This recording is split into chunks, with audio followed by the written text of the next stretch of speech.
சென்னையில் ஒரு கோடம்பாக்கம் மாதிரி, மும்பையில் ஒரு கோரைகான் சினிமா ஏரியா இது.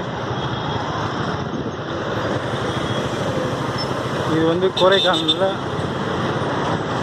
மெட்ரோ ட்ரெயின் ஸ்டாப் இது.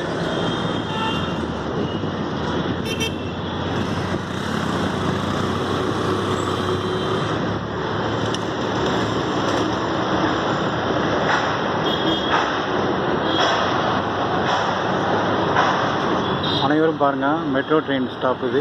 மெட்ரோ ரயில் வர்ற இடம் இது. இது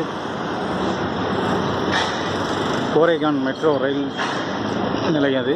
அனைவரும் பாருங்கள், மும்பையில் சென்னையில் சினிமா ஏரியா குளம்பாக்கம் மாதிரி இந்த கோரைகான் சினிமா ஏரியா மும்பையில். இது வந்து ஒரு சிக்னலு. பில்டிங் பார்த்தா குச்சி குச்சியாக பார்க்கறதுக்கு நல்லாயிருக்கும். இதுதான் கோரைகான் மெட்ரோ ரயில். இந்த ஏரியாவில் தான் சினிமாக்காரங்க நிறைய இருக்காங்க. அனைவரும் பாருங்கள், மறக்காமல் சப்ஸ்கிரைப் பண்ணுங்கள். தேங்க்யூ.